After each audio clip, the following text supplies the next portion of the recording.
Merci de nous retrouver sur Digital Congo Télévision et FM pour ce nouveau numéro du plateau spécial. L'opinion nationale et internationale a suivi avec attention l'arrestation le 24 avril dernier du leader du mouvement politico-religieux Bundu Diamayala, Zakari Badiangila, alias Nimwanda Semi.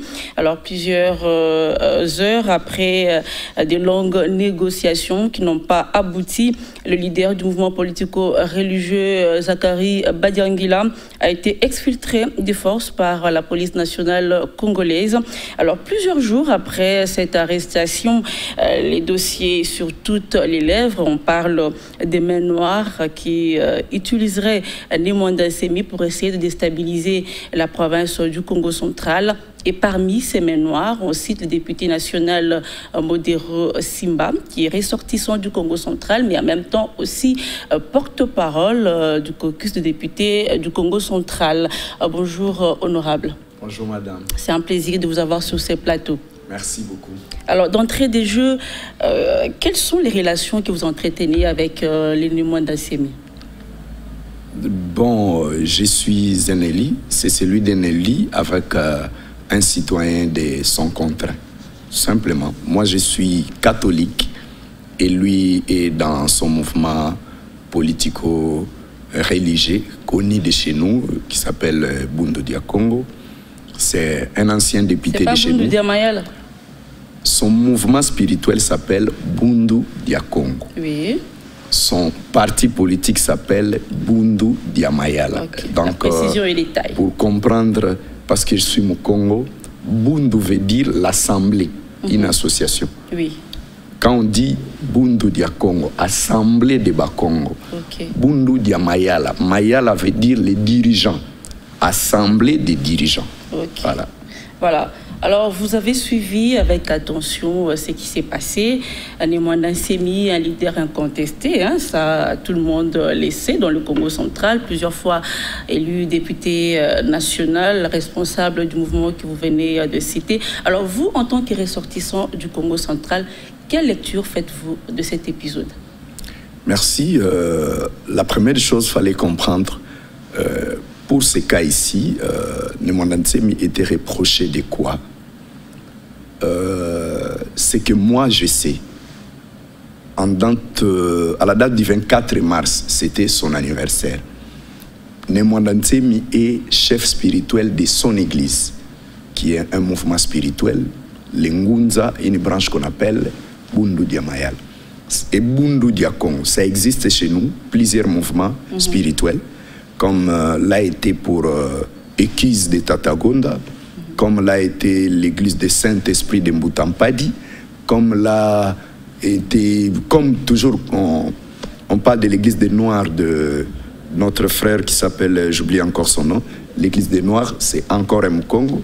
C'est une tradition hein, dans le Congo central. Surtout les ressortissants du territoire de Luozi, c'est là où sort la plupart des éliminés et des gourous de notre province. Il ne faut pas oublier Simon Kimbangu de Mbanzangungu, mais ils sont venus de Luozi, de par son père. Donc, ces racines de ces mouvements politico-spirituels tirent sa source dans le kimbanguisme, donc le combat qui est mené Simon Kimbangu. Alors, le 24 mars, c'était son anniversaire. Il lance les messages, et chez les élites et chez ses adeptes du Congo central. Souvenez-vous que depuis son retour à Kinshasa, Nimwanda Semi n'a jamais causé de problème. Il était en contact avec le gouvernement à travers la CNSA, son président, qui était les jours de sa sortie, on a vu chaque sortie, plusieurs sorties. Voilà. Alors, nous nous sommes impliqués, pourquoi? Parce que les 24, Nimwanda Semi va faire venir ses adeptes venant de 10 territoires du Congo central pour fêter son anniversaire. Alors qu'on est en état d'urgence? Non, l'état d'urgence n'était pas encore là, le 24 mars. Ces gens vont arriver entre 15 et 20 mars selon la distance entre Kinshasa et les lieux d'arrivée. Ils sont arrivés chez Nimwanda Semi. Plus d'une centaine de personnes, tout le monde les voyait. J'habite ma campagne, je passe par là, tout le monde voyait qu'il y avait des gens. Ça ne tirait pas. Il n'y avait aucun problème. Honorable, excusez-moi de vous interrompre. L'état d'urgence a été proclamé le 18 mars. Ok. Si j'ai bonne mémoire. Donc, si ces adeptes sont arrivés avant. Avant les 18 mars. Avant les 18 mars, okay, pour fêter les 24 mars. Tout à fait. Arrivés à Kinshasa, ces gens sont bloqués par la décision du confinement ou la décision de l'état d'urgence. Oui. Les 24 mars, ils le fêtent l'anniversaire. C'est là où déclenche les problèmes. Les 24 mars, pardon, je ne suis pas de son église, le Nemwanda Ntsemi va annoncer à ses adeptes et que les jours de son anniversaire, au-delà de son sommeil, il s'est vu donner les nouveaux pouvoirs. Ça, il est dit lui-même par Kwame Nkrumah. Il a croisé Kwame Nkrumah, Kadhafi, et jusqu'à se déporter vers les pyramides égyptiennes. Il dit qu'il a croisé les pharaons et qu'il a été sacré nouveau chef spirituel de l'Afrique. Il va l'annoncer le 24 à ses adeptes le matin. Et il va commettre l'erreur de dire à ses adeptes, vous pouvez aller vous réjouir de mon élévation comme chef spirituel de l'Afrique. Ils sont sortis vers la station Makampane le lendemain. Une centaine. Une centaine, oui. Ils sont allés chanter. Ils ne se sont pas attaqués à la station, moins encore au magasin. Ils ont commencé à chanter. Oui, mais le problème, ce n'est pas de s'attaquer ou de faire de la violence, mais seulement enfreindre la loi. Ils ont commencé à chanter. Et là, ils sont tombés sous les coups de la loi. Cette loi qui dit, l'arrêté qui accompagne le mesure d'urgence est qu'au cas où vous sortez, on vous arrête, vous payez l'amende. Dommage, à la place d'amende, on a eu des morts. Ces gens n'avaient pas des armes. La police est venue peut-être parce qu'il y a eu résistance. Quand il y a résistance, combien de marches il y a ici? On a vu les jours où les gens ont accompagné Kamere. Il y avait résistance et il y avait combien de morts? Ils ont repoussé les adeptes de Nemwanda Ntsemi vers sa résidence. Eh bien, il y a eu des morts et 3 blessés graves. C'est cet incident qui va déclencher des violences. Donc, le lendemain, nous avons reçu un coup de fil du vice-ministre de l'Intérieur qui était en tournée au Congo central. Il m'appelle parce que je suis le point focal, étant le rapporteur du caucus des élus, pour dire que Nemwanda Ntsemi cesse à mobiliser ses adeptes qui sont en train de bloquer la nationale numéro 1 au Congo central. Sachant que le président de la CNSA était le point focal, nous, on n'y allait pas. Ce coup de fil m'a permis d'approcher Nemwanda Ntsemi. Je suis allé là-bas, de par ses services. C'était la première fois que vous le rencontrez? C'était la première fois de toute ma vie. Il venait en tournée au Congo central. Vous savez, moi, j'étais ministre. On était des pôles différents. Donc, j'étais ministre de Mbachi à l'époque où le mouvement Bundulia Congo a été interdit. Donc, je ne suis pas un ami proche de ces mouvements. Mais là, en tant que député, j'approche de Nemwanda Ntsemi pour dire il y a un membre du gouvernement en tournée qui constate qu'il y a une mobilisation de tes adeptes. Nemwanda Ntsemi va m'informer. Et effectivement, ces gens, je leur ai demandé d'aller chanter, voici mes raisons, ça et ça et ça. S'ils avaient commis des bévies, il fallait les arrêter et les traiter conformément à la loi. Mais au retour, ce sont des coups de balle, ce sont des blessés qu'on a eu. Et on constate dans sa parcelle, il avait plus d'une centaine de personnes. Des bébés, des mamans, tous ses adeptes, parce que c'est un chef spirituel.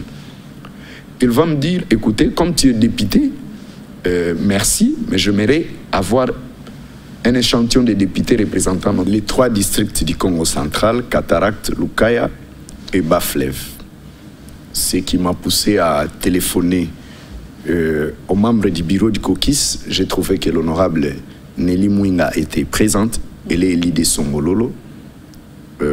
L'honorable Matutala n'était pas joignable. J'ai eu notre aîné Antoine Gonda. Oui. Moi qui suis du Bas-Fleuve, Nelly de Cataract, Gonda de la Lukaya, nous formons un bloc pour donner conseil et manager entre la police qui était déjà passée à la tête avec le général Patience Mouchidiaf, qui a fait une interview qui est passée dans des chaînes en disant qu'ils ont trouvé un compromis avec Nemwanda Ntsemi après les incidents pour que ces adeptes rentrent au Congo central. À ce niveau-là, c'était très bien. Nous avons cherché à contacter le ministère de l'Intérieur. En cette période, le VPM intérieur était en mission à Lubumbashi pour le cas de Gédéon. Le vice-ministre étant au Congo central, on attendait son arrivée. Mais j'ai profité du temps pour aller voir Madame la présidente de l'Assemblée et vérifier si les gars avaient touché tout son argent. Premier aspect.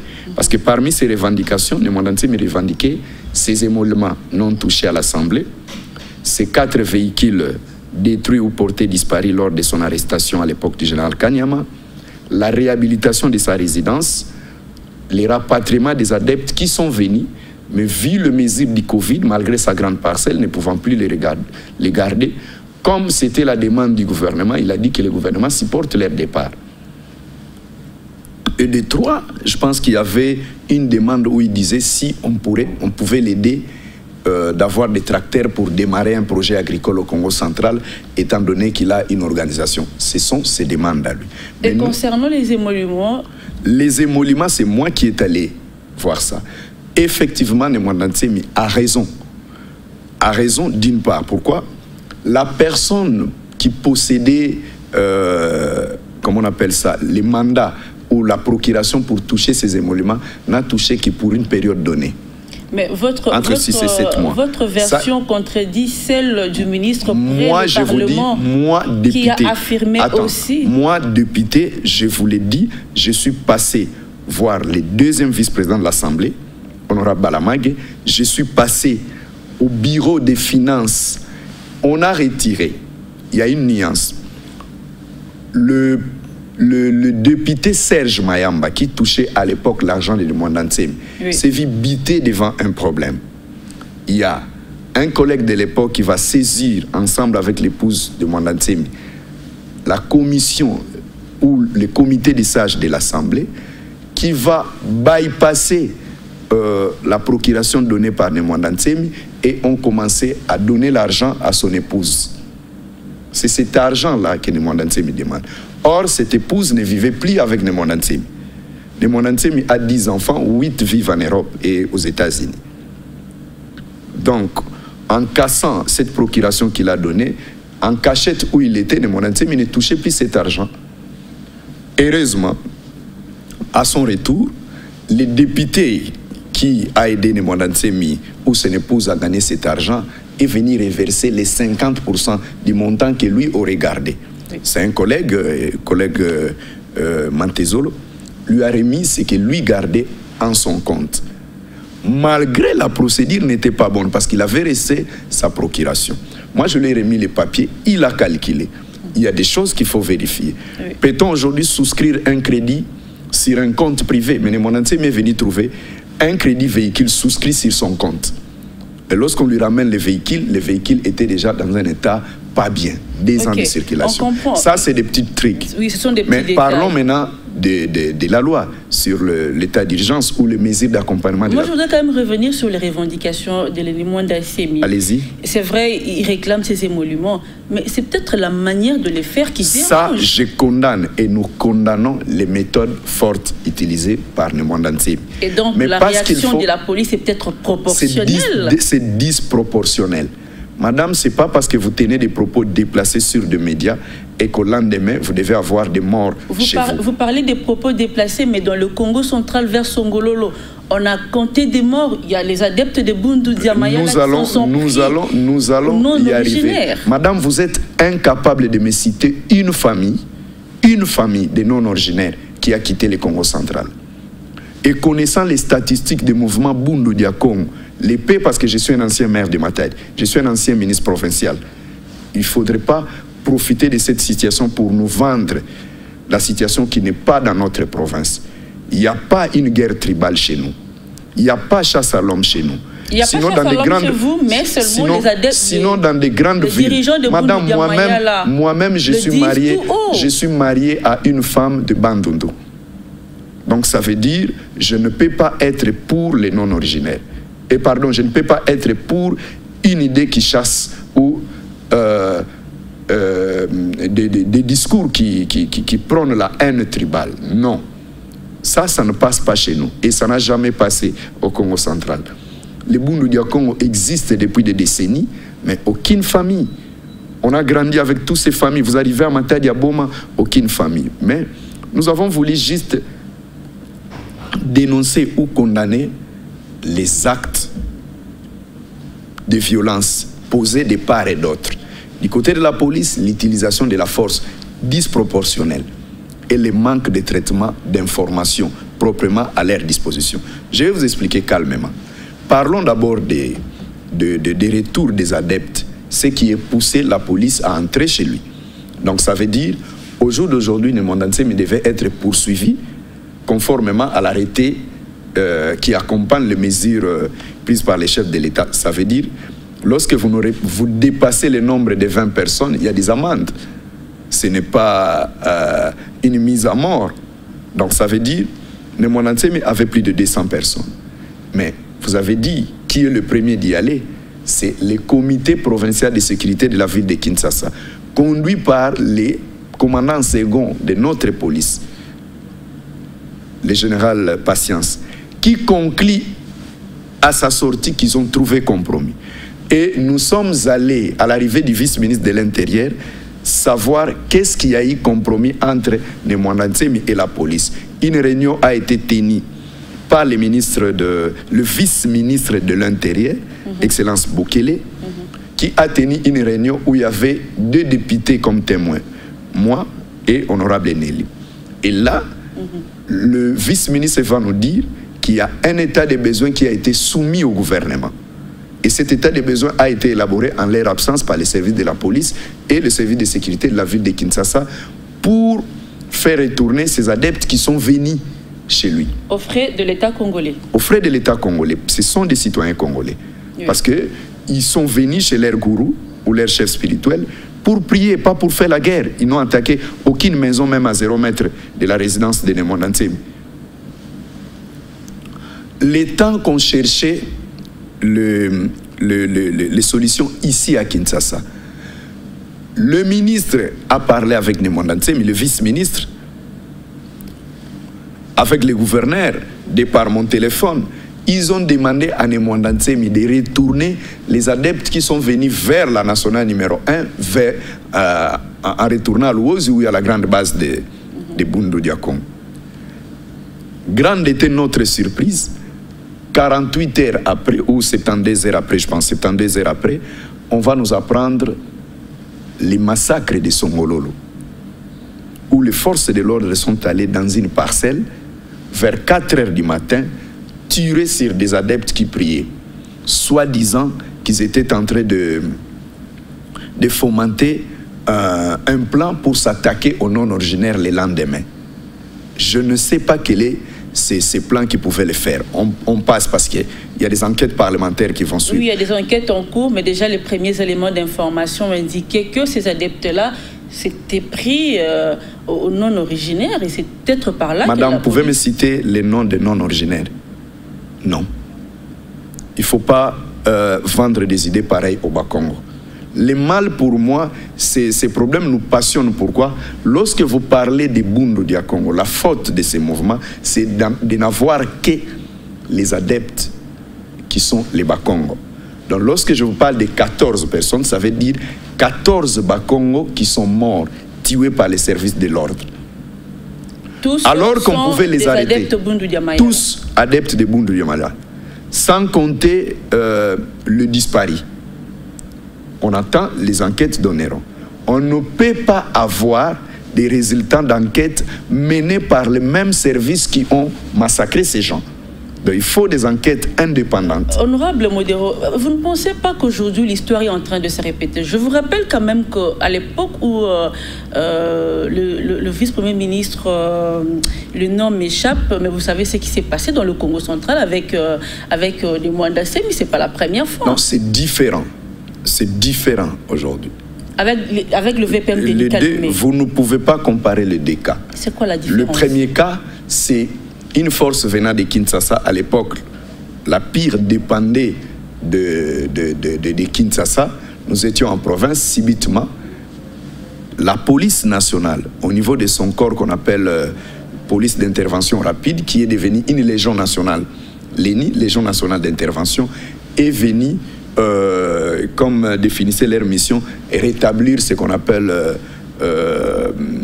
comment on dit, rétablir l'ordre public à travers, vous connaissez de bévies qu'il y a eu là-bas. Et au jour d'aujourd'hui, ça a même créé un acheminement de problèmes, ce qui est poussé à l'époque le militant des droits de l'homme Tchébéa à ouvrir des enquêtes jusqu'à arriver même à sa disparition et de ses compagnons. Vous connaissez cette histoire. Aujourd'hui, c'est simple. On demande aux gens de se regrouper. Ceux qui étaient à Songololo, on leur dit « Regroupez-vous pour rentrer à Luozi ». Le mot d'ordre est venu de leur chef. On attend bien sûr les résultats de détail de ces enquêtes. Mais ici à Kinshasa, on nous met en contact avec Ndemwanda Ntsemi. On discute avec lui et le gouvernement répond à travers ses représentants en disant « Nous avons écouté sa demande, nous verrons en quelle mesure que nous serons capables de répondre. Mais le plus urgent, c'est de respecter les mesures sur le Covid, de ne pas regrouper plus de 20 personnes et de retourner ceux qui sont venus. Ok. On demande, mais où est l'état des besoins? La police nous dit, au cours d'une réunion, ça a été soumis au gouvernement. Au gouvernement, nous sommes allés un peu plus loin, jusqu'au cabinet du conseiller spécial du chef de l'État. Il nous a réussi, il nous a orienté vers son directeur de cabinet, qui nous a montré un état des besoins élaboré par la police, où il y avait location de véhicules, de bis, quelques frais d'accompagnement pour permettre à ces gens de rentrer au Congo central. Mais les choses vont changer subitement à l'arrivée du VPM. Là, on traitait avec le vice-ministre. Le vice-premier ministre arrive, le titulaire. Il arrive, il a pris les relais de la chose. Le lendemain, le gouverneur du Congo central est arrivé pour apporter son apport dans ces problèmes parce que les citoyens qui étaient confinés chez Ndemwanda Ntsemi venaient du Congo central. Bien sûr. Bonne démarche. Nous, étant donné que nous étions déjà en contact avec les cabinets du gouverneur, il nous informe que parmi les revendications, ça aussi c'est quelque chose que nous allons dire, le temps que le gouvernement attendait à donner des moyens pour les rapatriements, le gouverneur nous informe par son cabinet, un de ses conseillers nous dit, ne l'annoncez pas encore, mais le gouverneur, je pense, va donner à Ndemwanda Ntsemi une jeep parmi ces jeeps calicinés. Et d'aider, voir en dehors, si le gouvernement central dépose sa population ou ses citoyens du Congo le long de la nationale, la province prendra en charge les rapatriements vers les villages d'origine. C'était déjà un début de solution. C'était déjà un début de solution. Quand il le dit, le gouverneur était entré, il arrive la nuit.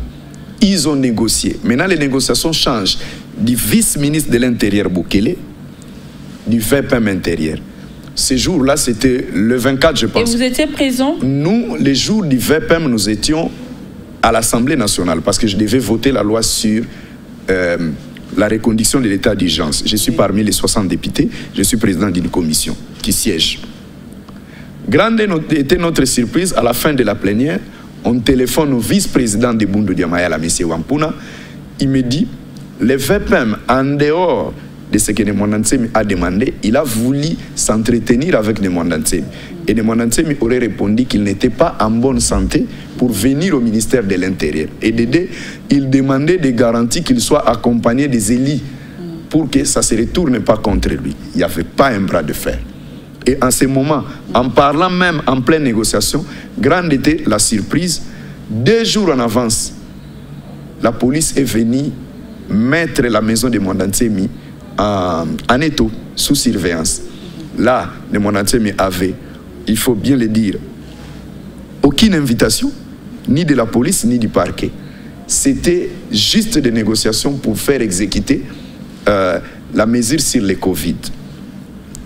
Le lendemain matin, le vice-président de Bundu Diamayala appelle les élus et il m'appelle pour dire « Ah, c'est étonnant, à la place d'attendre les bis venir nous prendre calmement, eux, le petit moyen pour le retour, nous sommes sommés de sortir et on nous donne 10 minutes. » Et après ces 10 minutes, il y a eu crépitement de balles. Tout était bien le lendemain, le soir. À votre avis, qu'est-ce qui explique ces revirements-là? Ces revirements, d'abord, je pense que c'est par rapport au Jeep et les moyens apportés par les gouverneurs, je suppose, et les moyens mis à l'aise. Je vous jure, parce qu'on devait... Si Nemwanda Nsemi savait, les matins là, et que parmi ces revendications, il y avait des réponses, il n'y aurait pas de morts. La manière dont on négociait avec lui, il allait autoriser aux gens de sortir. S'ils avaient appelé les élus le matin de l'assaut de la police pour venir demander à leurs adeptes de rentrer, je ne pense pas qu'on allait y arriver. Vous pensez que l'information n'était pas bien relayée? Il y a eu cacophonie entre les gens qui sont arrivés et les adeptes qui étaient sur place. Et ces adeptes aussi, nous condamnons parce que nous avons vu, ils étaient sommés.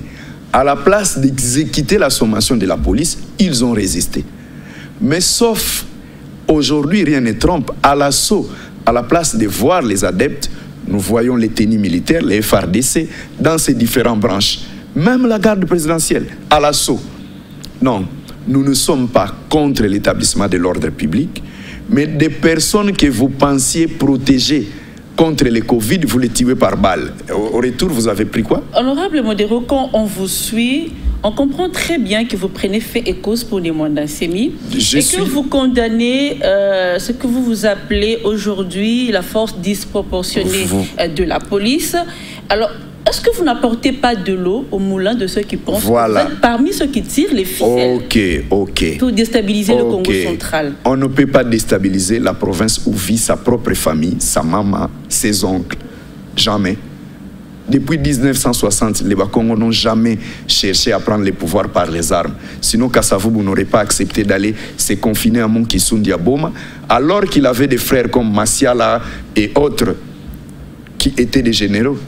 Et l'histoire nous apprendra même qu'il était passé vers Mbanzangongo où beaucoup de militaires étaient d'accord pour qu'ils reprennent les pouvoirs par les armes. Ce n'est pas dans le sang des Bakongo. Ça sont des histoires. Déjà, ça a été tenu par mon propre frère qui est conseiller politique du gouverneur sur les réseaux sociaux en pensant que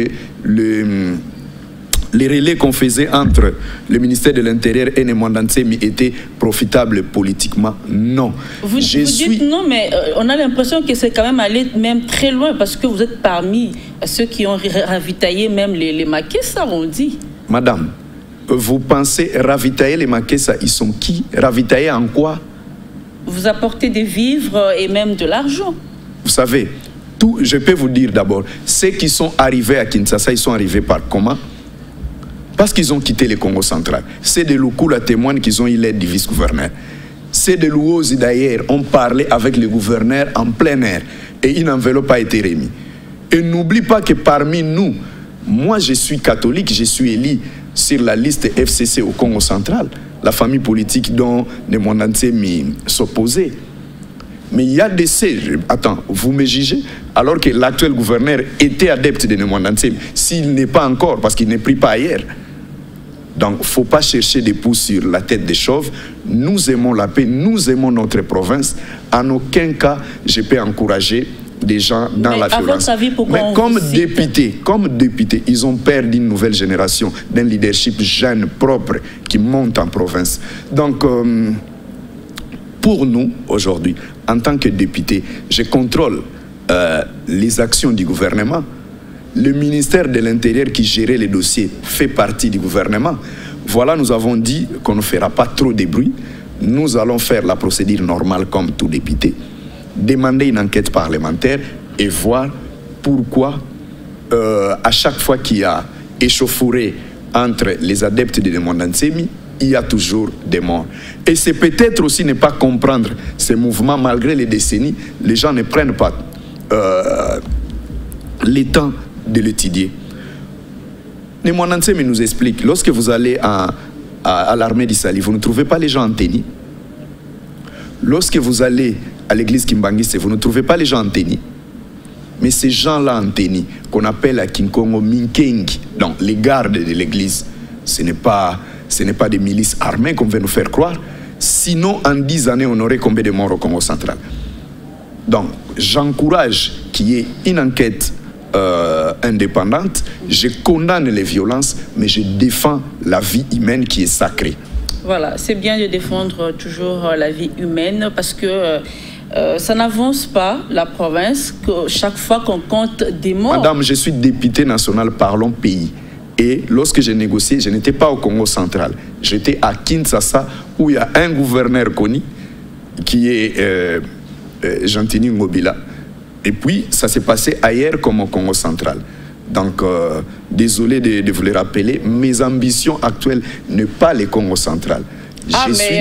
Je suis député national, je suis président d'une commission et je pense que j'évolue très bien comme député national. Mais on vous soupçonne de vouloir déstabiliser la province pour remplacer le gouverneur actuel. Madame, on ne remplace pas un gouverneur déchu. Vous parlez d'un gouverneur déchu alors pardon, s'il faut corriger, on ne s'attaque pas à un gouverneur déchu. Pourquoi vous dites qu'il est déchu? Parce que c'est lui qui dirige la province. Ce n'est pas moi, c'est l'Assemblée provinciale du Congo central qui a voté son départ. C'est la commission du gouvernement dirigée par le Premier ministre, Ilunga Ilunkamba. C'est la commission qui est dirigée par Ntunda et Akasende qui examine pour la toute première fois de ma vie un cas anticonstitutionnel. Nous avons un gouvernement qui examine une motion votée à l'Assemblée provinciale du Congo central. Ça, c'est un autre débat. Non pas un tribunal. Donc, le gouvernement, le président est assis, le Premier ministre, eh bien, on est en train de traiter une motion votée par une assemblée et après de donner résultat. Et on n'a jamais eu les conclusions de On n'a jamais eu de conclusions et je pense, c'est là où il faut aller chercher des problèmes. Pas venir me poser des problèmes. Pourquoi on traite avec Nemwandatsemi alors que lorsqu'il traitait avec Olenganko, il trouvait ça normal. Oui, Olenganko, c'est le président du CNSA et donc c'était dans ses attributions. Et moi, député national, je n'ai pas un mandat qui me permet de parler avec la population. La CNSA a quoi comme mandat? Madame, vous êtes en face d'un député national élu de mon territoire. J'ai un mandat pour ça. Et vous pouvez définir la scène, ça veut dire quoi? Justement, honorable, ne profitez pas de cette position-là, peut-être. Je ne peux que profiter de ma position qui me donne mandat pour parler au nom de la population. Lorsque vous n'avez pas mandat... préserver la stabilité de votre province. Mais effectivement, au Congo central, il n'y a pas une rébellion. Au Congo central, il n'y a pas un conflit tribal. Il n'y a pas de Bayombe qui s'attaquent au Banyanga, des Banyanga qui s'attaquent. Ça, nous ne voulons pas que les gens vendent cette image... comment je peux dire, négative de notre province. On l'a bien compris. Honorable Modéro, on tend vers la fin de cette émission. Alors, on pensait que le Mwandansemi, une fois arrêté, il allait être acheminé directement à la prison centrale de Makala. Alors, on apprend qu'il va subir une intervention chirurgicale parce qu'il a des traumatismes, il aurait des traumatismes crâniens. Alors, vous qui avez eu l'occasion de le rencontrer, est-ce que vous avez, à un moment, vous avez senti qu'il n'était pas au mieux de sa forme? Vous savez, je vais vous dire quelque chose. Ça me fait rire lorsque les gens pensent qu'il est fou, qu'il est malade. Il peut être malade, bien sûr, jusqu'à ce qu'un médecin le dise. Il y a plus de 2000 ans, un roi en Israël qui régnait. Vous connaissez Hérode. Mais le lendemain matin, quelqu'un s'est dit, il y a un autre roi qui est né quelque part. Vous savez que Jésus s'est fait appeler roi alors qu'il y avait un autre roi. Aujourd'hui, ça vous étonne si Nemwandansemi me dit qu'il est roi dans son monde à lui. Vous savez que Simon Kimbangu, dans nos villages Bakongo, est vénéré plus que l'État. Donc si dans sa magie, aussi dans ses pratiques politico-spirituelles, et que Nemwandansemi est vénéré et qu'il a ses visions à lui, qu'il fait dire des choses, moi, je me vois mal de les condamner. Il suffit qu'il respecte les lois de la République. Il faut les laisser dans ses délires. La liberté de croyance. Voilà. Alors, honorable Modéro, quelle est la réponse qu'on devrait donner pour éviter ce genre de revendications? Parce qu'il n'y en a pas seulement dans le Congo central, mais un peu partout. Alors, vous, en tant que député national, aujourd'hui, quelle est la réponse qu'on peut donner? Mais une réponse définitive. Moi, je pense que c'est la lutte contre la pauvreté. Si nous ne luttons pas contre la pauvreté, si nous ne donnons pas du boulot aux jeunes, si nous ne créons pas d'entreprise, nous aurons toujours ça. pensez-vous que plus de 100 ou 200 jeunes, s'ils étaient engagés quelque part, ils travaillaient, pensez-vous qu'ils allaient être dans une maison parce qu'un gourou leur parlait de son anniversaire, qu'il a été élevé, pharaon, tout et tout? La première des choses, si nous avons tous ces mouvements, les katakatanga, les petits groupes qui cherchent à... Parce qu'ils ont des idées ailleurs, en pensant que cette souffrance qu'ils ont chez eux et qu'ailleurs c'était le paradis. Non, c'est un travail d'ensemble, nous devons lutter. Donc ça veut dire, tout court, mettre en place la bonne gouvernance, la bonne distribution de richesses et la bonne, comme je dis, la bonne gouvernance et mettre en place tout un plan de développement au milieu rural. Parce qu'il ne recrute que dans les milieux ruraux où il y a une grande pauvreté.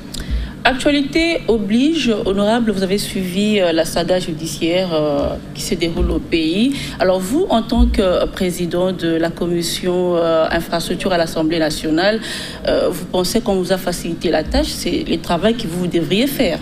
Je ne pense pas vraiment parce que nous étions déjà sur le terrain. Une semaine avant, effectivement, vous savez, au Parlement, dans la commission, on ne suit pas seulement les côtés détournement, on suit aussi les côtés normes. Oui. Donc, nous pensons, parce que le principe du fonctionnement de l'État, lorsque le pouvoir judiciaire se saisit du dossier, le Parlement se retire, l'administration se retire et laissant libre cours à la justice. Mais nos petits regrets sont que la justice n'a pas abordé de manière globale. Donc ça veut dire poursuivre les détourneurs et poursuivre ceux qui ont mal orienté les décisions du chef. Par exemple, vous ne pouvez pas présenter un chantier qui prendra 2 ans dans un programme de 3 mois, donc de 100 jours. Ça aussi, il faut poursuivre tous ces bureaux d'études qui ont proposé au chef un programme qui n'allait pas atteindre. Peut-être que ça sera fait parce que les interpellations se poursuivent.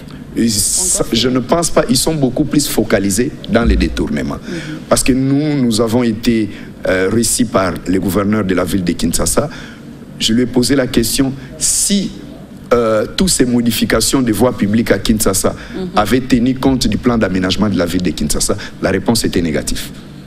Donc, même sur le plan de normes, si le Parlement poursuivait très bien son travail dans ma commission, ça vous arriverait peut-être de détruire quelques ouvrages qui ne répondaient pas aux normes. Je peux vous donner l'exemple. Pensez-vous que le gouvernement congolais, si les études à impact environnemental étaient bien faites, menées, on aurait besoin de saute-mouton devant l'ambassade de la France? Pourquoi ne pas mettre le fait des signalisations? Parce que ces saute-moutons exposent l'ambassade de la France, contrairement aux conventions signées avec notre pays, ce qui sert à sécuriser les missions diplomatiques. Il y a même des images où le chef de l'État de passage là-bas dit « Et donc vous auriez souhaité qu'on vous associe aussi? Mais la commission des infrastructures, pas associée, mais à ce qu'on appelle les bureaux d'études et d'aménagement de la ville de Kinshasa qui se trouve à la première rue, n'était pas vraiment associée. Et lorsque vous modifiez les routes et les plans d'une ville et que son gouvernement provincial n'est pas associé, on ne peut qu'arriver à des dégâts pareils. Non pas seulement ça, comme je vous dis, prenez par exemple le cas de la Régie des eaux qui a reçu 17 700 000 $ pour résoudre la situation des dessertes en eau. Mais il n'y a pas encore une enquête ouverte là-dessus. Nous attendons. Donc ça veut dire, au niveau de ma commission, nous aurons beaucoup à faire dans le cadre d'accompagnement de la vision et du programme du gouvernement et de la vision du chef de l'État. Voilà, on est vraiment arrivé à la fin de cette émission. Je vous remercie, honorable Modero Simba, d'avoir répondu à notre invitation. J'espère que ce n'est pas la dernière fois qu'on vous reçoit sur ce plateau. Merci, madame. Nous remercions la chaîne qui nous a reçus et nous pensons que nous sommes pour la paix. Au grand jamais, on demandera à nos frères de déstabiliser la province qui nous a vu naître où vivent nos parents et familles. Vous avez compris, ça sera son dernier mot pour ce soir. Je rappelle qu'on recevait sur ce plateau le député national Modero Simba, qui est député national, porte-parole des députés du caucus des députés du Congo central, mais aussi président de la commission infrastructure à l'Assemblée nationale. Moi, je vous remercie pour votre attention et vous retrouve très prochainement pour un nouveau numéro du plateau spécial. En attendant, prenez bien soin de vous, respectez les gestes barrières et à très bientôt. Merci. Merci, honorable.